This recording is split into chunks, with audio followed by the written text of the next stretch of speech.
Welcome divine soul, हर हर महादेव, जय हो महादी शक्ति। आप सभी का स्वागत है आपके यूट्यूब चैनल में जिसका नाम है tarot magic triple two by Chitra. मैं हूं चित्रा, टैरो का रीडर, लाइट वर्कर और आपकी डिवाइन मैसेंजर। तो कैसे हैं आप लोग? बढ़िया ही होंगे। कमेंट बॉक्स में जरूर बताइएगा मुझे कि कैसा फील कर रहे हैं आप। ठीक है, तो आज का जो टॉपिक है वो ये है कि डिवाइन गाइडेंस क्या है ना? वो दिव्य शक्तियां हमसे क्या कहना चाहती हैं, आपको क्या बताना चाहती हैं, वही सब हम अनफोल्ड करेंगे। ओके, आज जो आपको रीडिंग देखनी है उसको देखने का तरीका थोड़ा डिफरेंट है। डिफरेंट यह है कि हमेशा हम कार्ड सफल करते थे, निकालते थे, फिर रीडिंग करते थे। आज मैंने ऑलरेडी कुछ कार्ड्स निकाले हुए हैं, जैसा आप देख सकते हो, और यहाँ पे 2 पाइल बनाई है। अब सब कुछ आपके इंट्यूशन पे या आपके मन पे या आप ही पे डिपेंड है कि आपको लगता है कि मेरा आंसर या मेरे लिए जो मैसेज है, क्या वो पाइल नंबर 1 में है या वो पाइल नंबर 2 में है। कार्ड्स निकले हुए हैं ऑलरेडी, हम इसी को ही रीड करेंगे।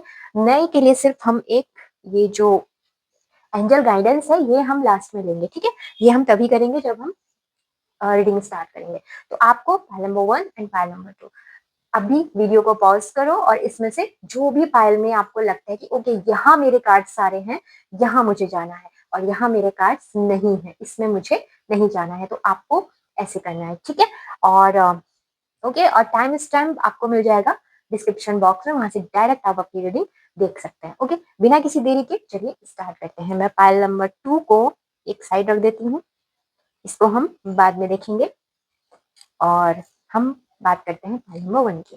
पहला कार्ड मैं रिवील करना चाहूंगी जो कि है आपका, इसको ये समझिए कि ये एक सोल लेवल पे या स्पिरिचुअल मैसेज होगा कंप्लीटली। तो देखते हैं, स्टार्ट करते हैं कि आपके लिए क्या है। आपके लिए आए हैं माँ सरस्वती। ठीक है, माँ सरस्वती जो है, हम सभी जानते हैं माँ का ये वो रूप है जो सौम्य रूप है। ठीक है, साथ ही इनको ज्ञान की देवी भी कहते हैं, और चारों वेद जो है वो माँ के रूप में ही, माँ ने ही उनको प्रकट किया था। बाद में वो माँ गायत्री के रूप में जाने लगी, जो उनको अपने पास रखती हैं।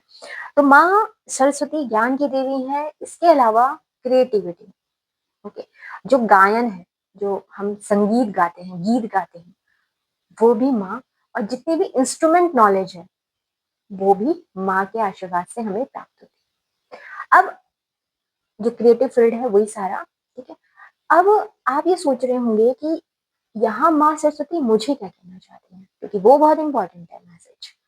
आपसे कहा जा रहा है कि जीवन के रिदम को समझो। ठीक है, देखो मैं आपको एग्जांपल देती हूँ। अगर आपने कभी कोई भी ऐसा इंस्ट्रूमेंट बजाया हो, प्ले किया हो जिसमें तार हो, जैसे कि गिटार हो गया, सितार हो गया, अगर नहीं भी बजाया होगा तो आपने देखा जरूर होगा। अगर ये भी नहीं किया होगा तो आपने कभी ना कभी तो रबर बैंड को ऐसे स्ट्रेच करके उस पे से किया होगा। एक गेम भी होता है जिसमें हम इस कॉइन को फंसाते हैं, और अगर ये भी नहीं किया होगा तो गुलेल जो होती है, जिसको कैटी बोलते हैं इंग्लिश में, उसको आपने कभी ना कभी तो पुल किया होगा, देखा होगा। तो मैं क्या कहना चाहती हूँ, धनुष को देखा होगा कभी ना कभी, धनुष बाण में प्रत्यंचा जिसे बोलते हैं यहाँ पे, इंग्लिश में क्या बोलते हैं, आई एम सॉरी मुझे नहीं पता। तो वो जो थ्रेड होता है उसको बिल्कुल ऐसे बांध के, और कभी ना कभी ओलंपिक में तो देखा ही होगा। तो अगर वो ढीला है, अच्छे से कसा हुआ नहीं है, तो संगीत नहीं आता। और अगर आप ज्यादा कस दोगे तो वो भी संगीत नहीं आता, और वही तीर भी ढंग से नहीं चल पाएगा।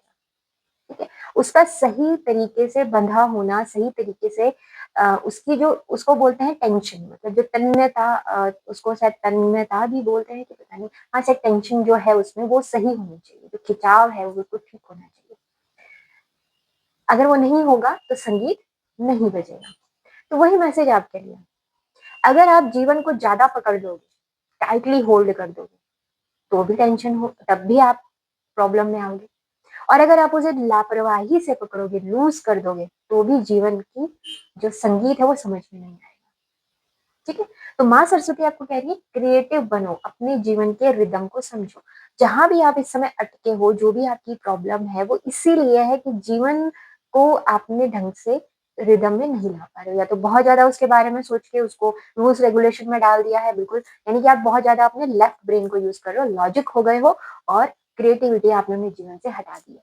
या फिर आप बहुत ज्यादा क्रिएटिव हो गए हो, लॉजिक को एक तरफ कर दिया है।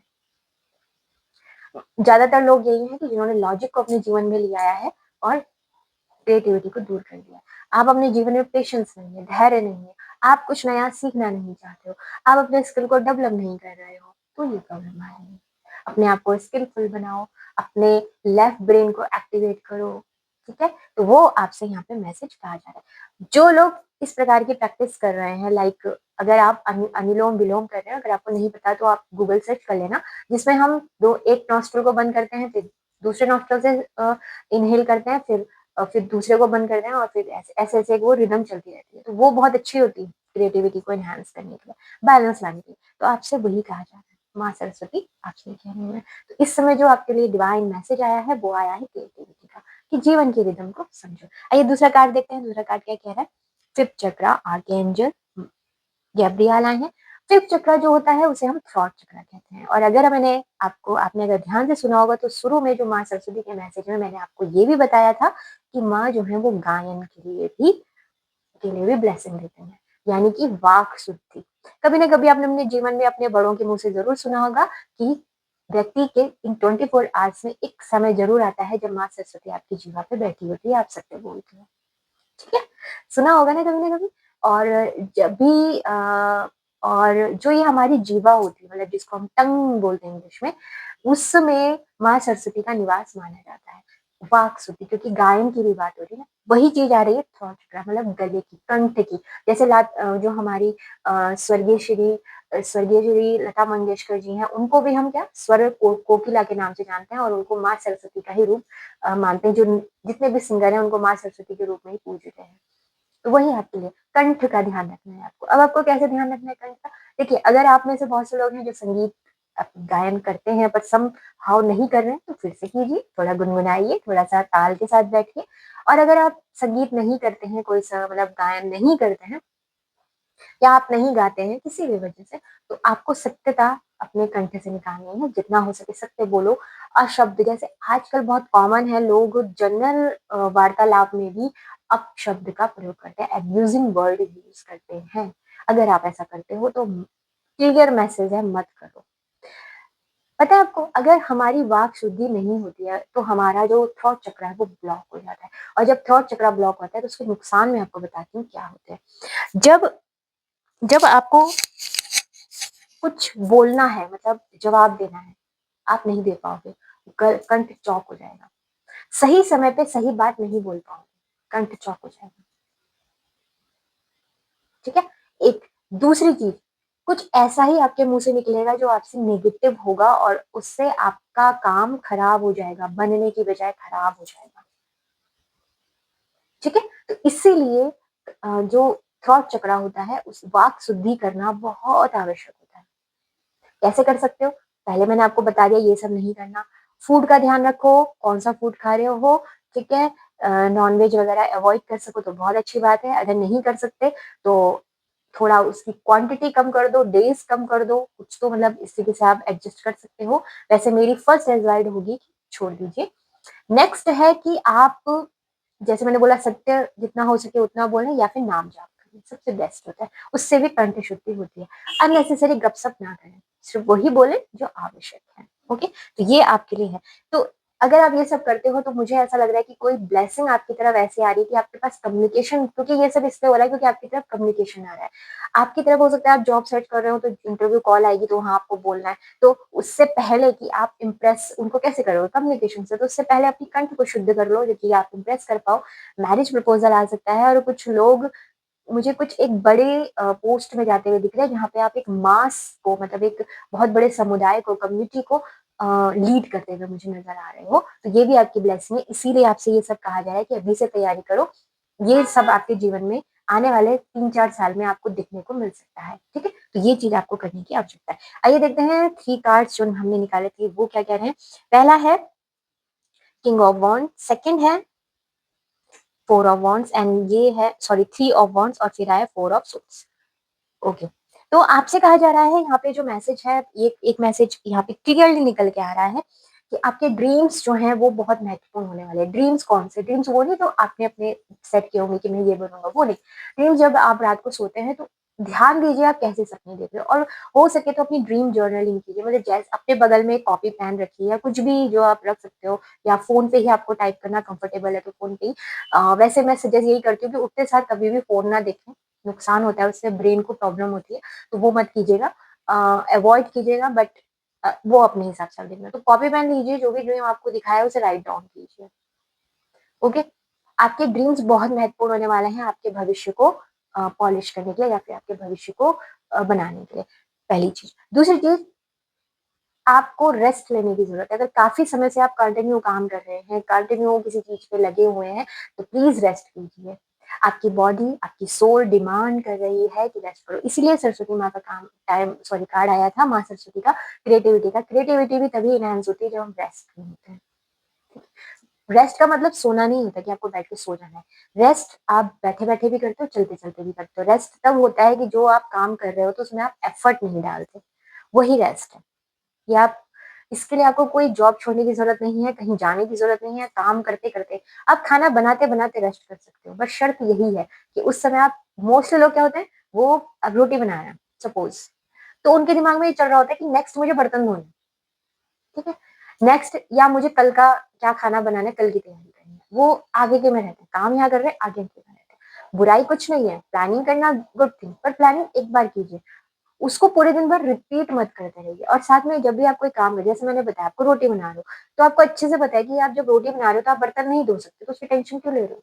लोग लेते हैं, ठीक है, मेरे दिमाग में चल रहा होता है। तो सेम वही चीज है, अगर आप अभी रेस्ट कर रहे हो या फिर आप कोई बुक पढ़ रहे हो, तो खाली बुक पढ़िए। ये मत सोचिए कि ओहो बुक पढ़नी है, उसके बाद ये मेरे को एक्सरसाइज करनी है, ये करना है, वो करना है। आप थक जाओगे, कोई आपको बेनिफिट नहीं होगा। तो वही आपसे कहा जा रहा है कि अगर इस प्रकार की किसी चीज में हो तो रेस्ट आप लीजिए। हो सकता है यहाँ पे कुछ लोगों की अभी ऐसा भी हुआ होगा कि आपने बहुत एफर्ट डाल लिए, चाहे जॉब हो चाहे करियर हो, सॉरी जॉब करियर एक ही बात है, मतलब मैरिज हो या फिर पर्सनल लाइफ हो, बिजनेस हो, कुछ भी एक्स वाई जेड, और अब आप ना थक चुके हो, या बहुत हो गया, मैं इतना नहीं कर सकता। तो अगर ऐसा कुछ है तो उनके लिए भी है कि रेस्ट करो, कोई दिक्कत नहीं, रेस्ट एंड रेजुनेट करो। और या फिर वो लोग जो काफी समय से जिनके पास जॉब नहीं थी और करियर में कुछ ठीक नहीं चल रहा था, मैरिज प्रॉब्लम थी, तो फाइनली आपका जो रेस्टिंग पीरियड है वो ओवर होने वाला है, आप आगे बढ़ने वाले हो, आपकी लाइफ में एक्सपेंशन आ रहा है। बस आपको ना एक चीज और भी ध्यान रखना, क्रिएटिव ठीक है, अच्छी बात है क्रिएटिव होना, वो भी होना, बट इसको ना अपने ऊपर ओवर शेडो मत होने देना। यहाँ पे बहुत से लोग ऐसे हैं कि जो अपनी क्रिएटिविटी को इतना ज्यादा बढ़ा लेते हैं कि उसमें किसी और पर्सन की जगह नहीं होती है। तो आपको ना टीम वर्क करना आना चाहिए। आप लोगों की शायद आदत हो सकती है कि आपको अकेले अकेले काम करना ज्यादा कंफर्टेबल लगता होगा कि नहीं मैं अकेले ठीक हूँ, जो कि मैंने आपको बताया अभी, कम्युनिटी को लीड करने वाले हो, तो कम्युनिटी को कोई व्यक्ति कब लीड कर सकता है? जिसको टीम वर्क करना आता हो। तो आपके भविष्य में वो काम होना है, इसलिए आपको टीम वर्क सीखना चाहिए। तो अब जब भी काम करें, टीम वर्क करने की कोशिश करें, ठीक है। एक्सपेंशन आपके लिए गाइडेंस है, एक्सपेंशन है, कुछ लोग ओवरसीज घूमने जा सकते हैं, या वर्क प्लेसेस भी हो सकता है, या फिर अगर कोई व्यक्ति ऐसे हैं जो फ्रीलांसिंग कर रहे हैं तो उनको फॉरेन के क्लाइंट मिल सकते हैं। अगर कोई आप सोशल मीडिया पे कोई काम कर रहे हो तो आपका एक्सपेंशन हो सकता है कि फॉरेन कंट्री से भी आपको डील मिल सकती है, ऐसा मुझे दिख रहा है। और अगर आपको अपने पर कहीं पे भी डाउट है तो डाउट निकाल दीजिए। आपके लिए एक सिंपल लाइन का मैसेज है, यू कैन अचीव, आप अचीव कर सकते हो। जो भी आपके ड्रीम है, जो भी आपकी सपने हैं, जो भी आपका एक एक है ना कि एक ख्वाब है कि मुझे ये करना है, वो सारा पूरा आपका होता हुआ मुझे नजर आ रहा है। और आप बिल्कुल प्रोटेक्टेड हो। साथ ही आपके अंदर एक चीज है कि आपके अंदर वो इनफ विजडम है, आपने बहुत काम किया हुआ है, और उस काम को सही यूटिलाइज करो। यहाँ पे बहुत से लोग हैं जो 30+ हैं, उनके लिए मैसेज ये है कि अगर आप कहीं ना कहीं अपने आप को ओवर शेडो कर रहे हो, टेंशन ले रहे हो कि अब मेरा क्या होगा, कैसे होगा, तो आपके लिए मैसेज है कि आपके पास वो इनफ विजडम है। आपको इसीलिए तो वो विजडम दी गई थी क्योंकि आपको कुछ बड़ा करना है, ठीक है। यू आर अ किंग, अपने आप को किंग समझिए, अपने आप को छोटा क्यों समझ रहे हो, ठीक है। नेक्स्ट आपके लिए मैसेज यहाँ पे ये भी निकल के आ रहा है कि अब जो आपके पास आ रहा है उसको रिस्पॉन्सिबिलिटी आपको 100% लेनी पड़ेगी। थोड़ा रिस्पॉन्सिबल जॉब है। कुछ लोगों को यहाँ पे मुझे प्रमोशन होता हुआ नजर आ रहा है। और अगर आप मैरिज वगैरह भी करते हैं तो मैरिज में भी आपको रिस्पॉन्सिबिलिटी मिलने वाली है। तो ये आपके लिए मैसेज यहाँ पे निकल के आ रहा है। आइए एडवाइस देख लेते हैं कि जो हमारे एंजल है वो पाइल नंबर 1 को क्या एडवाइस दे रहे हैं इस पूरे सिनेरियो में। जो डिवाइन गाइडेंस हमने अभी देखी है उसमें क्या उनके लिए एडवाइस है। Okay, thank you universe, please help us. Thank you, thank you so much. Okay, बिल्कुल पॉजिटिव रहिएगा। ऑनर यूर फीलिंग्स, अपने इमोशंस को, अपने अपनी फीलिंग को किसी के लिए सरप्रेस मत कीजिए। आप क्या हो, क्या फील करते हो। अ, हो सकता है कि देखो, कई बार क्या होता है कि हम कुछ काम कर रहे होते हैं, कुछ भी एक्स वाई जेड, और एक टाइम के बाद हमें फील होता है कि मैं यहाँ पे उतनी ग्रोथ कर नहीं पा रहा हूँ जितनी होनी चाहिए। तो आप कुछ और करना ढूंढते हैं, पर वहीं पर हमारी फैमिली, हमारे फ्रेंड या फिर सोसाइटी की वजह से ही हम ना उसको एक साथ उस पर उतना कॉन्फिडेंट नहीं हो पाते। हम कहते हैं कि अरे मैं करूँगा, पता-सा लगूँगा। फॉर एग्ज़ाम्पल अगर आप सोशल मीडिया में कुछ करना चाहते हो, तो आपको ऐसा लगता है कि वहीं पर आपने कोई स्पेसिफिक डिग्री, डिप्लोमा किया हुआ है और आप जो काम कर रहे थे उसमें आपको मन नहीं लग रहा। आप कह रहे हो कि नहीं, मैं कुछ सोशल मीडिया में सिर्फ़ ट्राई करता हूँ। आप छोड़ नहीं रहे हो कोई चीज़, बट ट्राई करना चाहते हो। बट वही जो मैंने आपको बताया, उसकी वजह से आप क्या करते हो, नहीं कर पाते हो। या फिर आप नहीं करना चाहते सोशल मीडिया में कुछ भी, पर क्योंकि आपके पड़ोस में कोई कर रहा है या किसी ने एक अच्छा अचीवमेंट कर लिया, तो सब कह रहे हैं, "अरे तुम भी कर लो, तुम भी कर लो।" तो फिर आप आ जाते हो कि नहीं, मेरी इच्छा नहीं है, मैं नहीं करना चाहता, मैं सिंपल काम करना चाहता हूँ, मैं इसमें नहीं आना चाहता। ऐसा भी होता है। तो ये आपको ध्यान देना है कि आप किस पे कंफर्टेबल हो। ऑनर योर फीलिंग, जो भी आप फील करते हो उसे ऑनर करो। जो खाना चाहते हो उसको खाओ, जो पहनना चाहते हो पहनो, जो घूमना चाहते हो घूमो। अपने आप को ऐसे मत सोचो कि अरे कोई क्या सोचेगा, कोई कुछ नहीं सोचेगा। ठीक है? तो पाइल नंबर 1 ये थी आपकी रीडिंग। आई होप आपको अच्छी लगी होगी। हम फिर मिलेंगे नई उम्मीद और नई आशा के साथ। तब तक के लिए हर हर Mahadev. Bye. Okay, pile number 2 के लिए भी देख लेते हैं साथ के साथ। Wait a minute.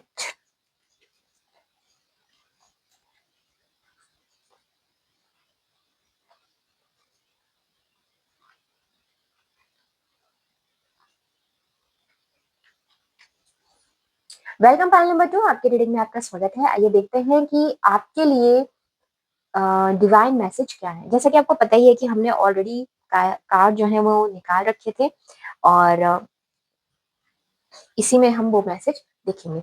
तो सबसे पहले ये वाला कार्ड हम देखते हैं, जो कि सोल मैसेज कह लीजिए या फिर आपका मेन एनर्जी कार्ड है, कर्मा। ठीक है, आपके लिए आया है कर्मा। कर्मा, कर्मा मतलब कर्म, जो हम कर्मा बोलते हैं, बट कर्म है। कर्म क्या होता है, कैसे इसको समझिए। कर्म कई तरीके के होते हैं। एक हमारा प्रारब्ध भी होता है और एक संचित कर्म भी होता है। ठीक है, और एक संस्कार कर्म, जो कि हम इस संसार में आते हैं और उसको कलेक्ट करते हैं। प्रारब्ध जो हम पहले से लेके आए होते हैं, संचित कर्मा भी वही होता है जो संचित हम करते हैं। अब क्या होता है कि कुछ कष्ट हमारे जीवन में ऐसे आते हैं जो हमें अंदर से तोड़ देते हैं। हम नहीं समझ पाते कि ये हुआ कैसे था, मैंने कहाँ गड़बड़ कर दी, क्या क्या मैं ही कल्प्रिट हूँ या मैं विक्टिम हूँ, हम समझ नहीं पाते। तो आपके लिए वही मैसेज यहाँ पे चल कर आया है कि देखिए, जो कुछ भी हुआ था, वो कुछ गलतियां आपसे पास्ट में हुई थी, इसलिए आपको वो तकलीफें मिली। पर मैं आपको ब्यूटीफुली ये कहना चाहूंगी कि यहाँ पे जितने भी लोग हैं जो यहाँ पे आए हैं, उनके साथ क्या हुआ कि उनके साथ नेगेटिव होता गया और आप लोग लेसन लेते रहे। आप ऐसे लोग हो यहाँ पे, मोस्टली लोग ऐसे होंगे। ठीक है, मुझे बताइएगा कमेंट बॉक्स में कौन है। तो उससे हुआ क्या कि आप लेसन लेते रहे, आप एक्सेप्ट करते रहे। आपको या तो आपके पास कोई गुरु है जिन्होंने आपको ये चीज बताई, या फिर आप बुक्स वगैरह पढ़ते थे, या पास्ट का कुछ ऐसा आपके पास था ज्ञान जिसने आपको संभाल के रखा। आपकी सोल उतनी स्ट्रांग थी जिसने आपको संभाल के रखा।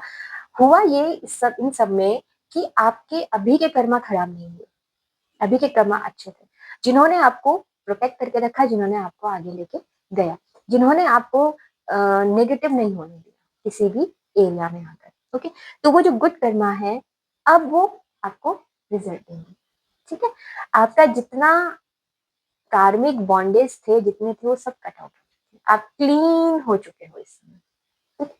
आपको क्या करना है अब आपके पास जो भी काम आपके पास इस समय है, जो भी आपकी ड्यूटीज है, या अगर अभी आप कोई जॉब नहीं करते या आप कोई करियर में कुछ नहीं कर रहे हो, तो आपको मिल जाएगा इसके बाद। अब इसके बाद जो मिलेगा वो कहीं ना कहीं आपके लाइफ पर्पस को पूर्ण करता हुआ मिलेगा, और वो काम कुछ भी हो सकता है। आई थिंक आप लोगों ने उतनी विजडम हासिल कर ली है कि आप ना इस चेंज से घबराओगे नहीं, क्योंकि ऑलरेडी आपकी लाइफ में कई सारे चेंज हो चुके हैं। और जो इन सब चीजों से गो थ्रू हो रहे हैं अभी भी, नेगेटिविटी और ये सब, तो जल्द से जल्द इसकी लेसन को सीखिए, आगे बढ़िए, क्योंकि ये आपके लिए, यही कार्ड ये मैसेज है कि आप ऑलरेडी सही कर रहे हो, बस अब थोड़ा सा आगे बढ़ो और बेहतर करो। ठीक है, तो ये कर्मा से ये मैसेज आया है। आपने काफी चीजों को, मैं ये कहूंगी, यहाँ मुझे दिख रहा है कि काफी चीजों के साथ आपने बहुत अच्छे से डील करी है। आपने बहुत से लोगों को माफ भी कर दिया है, और अगर नहीं किया तो प्लीज कर दीजिए। वैसे यहाँ पे बहुत से लोग हैं जिन्होंने कर दिया है क्योंकि आपको समझ में आ गया कि मुझे आगे बढ़ना है, मुझे बंधन में नहीं फँसना। आपने ये पकड़ ली बात, तो वो आप आगे बढ़ रहे। आइए देखते हैं यहाँ से energy man holding a coin. ये जो कर्म था इसके रिजल्ट आपको मिलने शुरू होंगे अब, ठीक है? तो अब यहाँ पे मैसेज जो आ रहा है वो आपके लिए कोई गाइडेंस यहाँ पे नहीं है।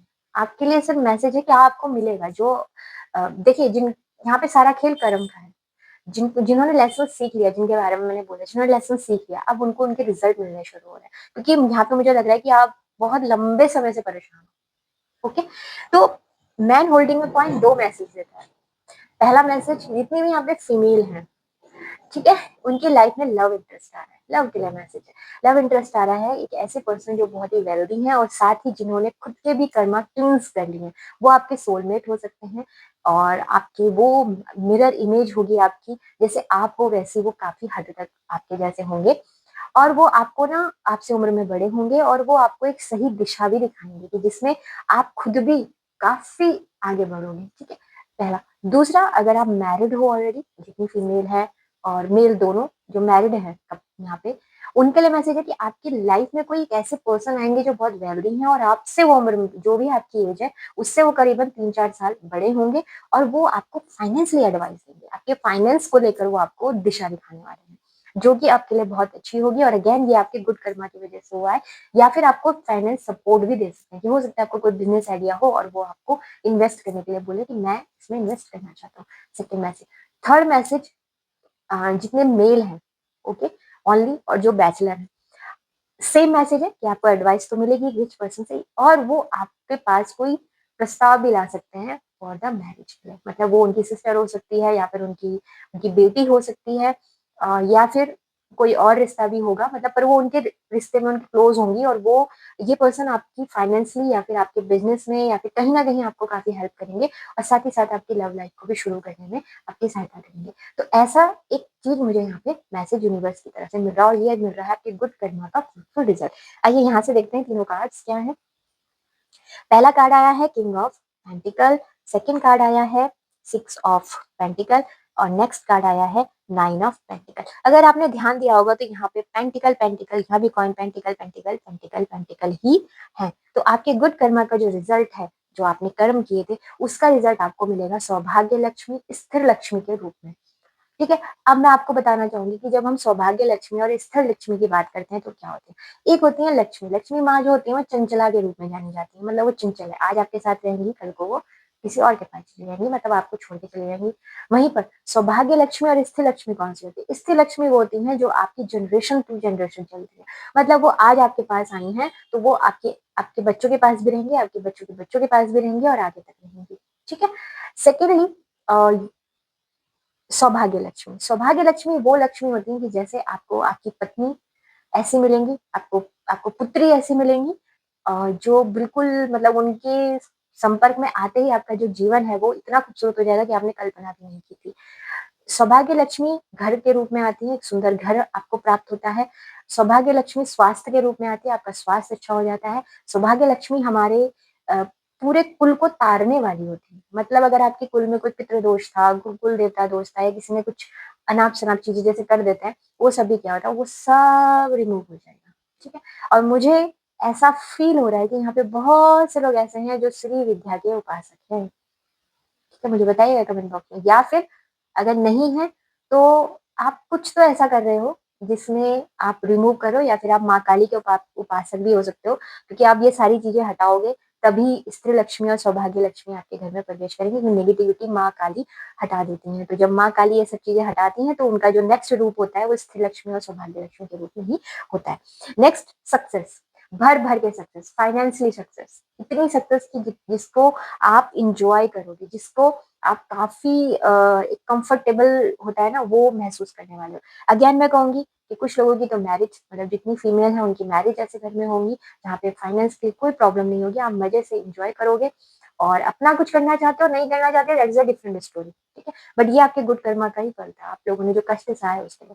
और जितने यहाँ पे मेल व्यूअर है वो खुद इस सक्सेस का स्वाद चखने वाले हैं। और एक एक वजह मैंने और भी बताई थी कि या फिर उनके जीवन में कोई कोई कोई ऐसा व्यक्ति जो उनको हेल्प करे और फिर उनको आगे बढ़े। तो ढेर सारी सक्सेस, बहुत सारी सक्सेस जिसको काउंटलेस सक्सेस। साथ ही आपको जस्टिस आया है, मैरिज अगेन यहाँ पे मुझे कार्ड दिख रहा है। बिल्कुल जस्टिस आपका होने वाला है, कर्मा का कार्ड है, बिल्कुल जस्टिस आपको मिलेगा। जो चीज़ आपको अभी तक इनजस्टिस लग रही थी वो सारी आपकी ठीक हो जाए।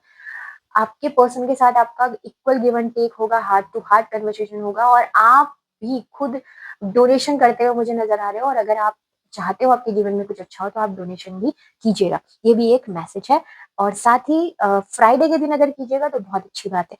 नेक्स्ट आपके लिए आया है कि अ, हाँ, आपको आपको ईगो में कभी मत आना, ठीक है? वरना गड़बड़ हो जाएगी, एक मैसेज ये भी है।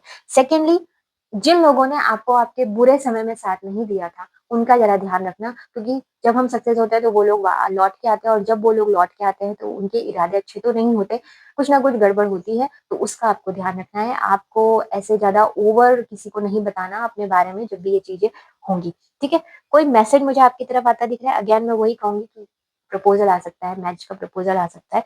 तो ये सारी चीज़ें मुझे यहाँ पे दिखाई दे रही हैं। कुछ लोगों के लिए मुझे 9 वीक्स में भी दिख रहा है ये चीज़ें होती हुई कि ये सारी घटना घटित हो सकती है। 6 वीक में भी हो सकती है और अगर आप अभी बहुत यंग हैं, तो ये चीज़ आपकी 6 ईयर तक भी जा सकती है, वर्षों में भी घटित हो सकती है। और एक एक और आ रहा है 6 मंथ, ठीक है? 6 मंथ की भी यहाँ पे ऊर्जा मुझे नज़र आ रही है कि उसमें भी आपको यहाँ पे मिल सकता है, ठीक है? तो ये मैसेज यहाँ से है। आइए देखते हैं आपके लिए एंजल गाइडेंस क्या है। बिल्कुल पॉजिटिव रहिएगा, ठीक है? थैंक यू यूनिवर्स, प्लीज बताइए फाइल नंबर 2 के लिए कि उनके लिए आप क्या मैसेज या क्या एडवाइस देना चाहते हो। Thank you universe. Live your Joy. बस मजे करो। जॉयफुल एनर्जी में आओ, थोड़ा नृत्य करो अकेले में, ठीक है? खुश रहो, प्लेफुल एनर्जी में आओ क्योंकि यूनिवर्स आपको कह रहे हैं हो गया जो होना था। सीरियसली मुझे यही सुनाई दे रहा है, जैसे वो कह रहा है कि इनको बोलो भाई हो गया, बहुत तुमने चेहरा लटका लिया अपना, खुश रहो और खुश रखो, अपना ध्यान रखो क्योंकि आने वाला जो समय है ना वो बहुत खूबसूरत है और इसको एंजॉय करने के लिए भी तो एनर्जी चाहिए होती है ना। अगर उदास उदास बैठे रहोगे तो कैसे एंजॉय करोगे? तो साथ ही आपके लिए ये भी कहा जा रहा है कि खुशी के लिए ना किसी और पे डिपेंड नहीं होना। भले ये पर्सन आपकी लाइफ में आ रहे हैं, मनी आपको मिल रहा है, सब कुछ मिल रहा है, बट ऐसा नहीं सोचना कि ये पर्सन आएँगे तब मैं खुश हूँ। आप अभी से एन्जॉय करो, अपने साथ एन्जॉय करो, अपने आप को पूर्ण समझो। ये तो यूनिवर्स की तरफ से दिया हुआ गिफ्ट है आपको, है ना? पर उससे भी बड़ा गिफ्ट होता है हैप्पीनेस। अपने आप को कंप्लीट समझना, वो आप करो, किसी और का वेट मत करो, ठीक है? वो तो हेल्प है, वो तो आएगी आएगी। वो तो आपका प्रारब्ध है, वो तो संचित कर्म है, वो तो आपको मिलेगा ही मिलेगा। हमेशा बुरा थोड़ी ना होता है, अच्छा भी होता है।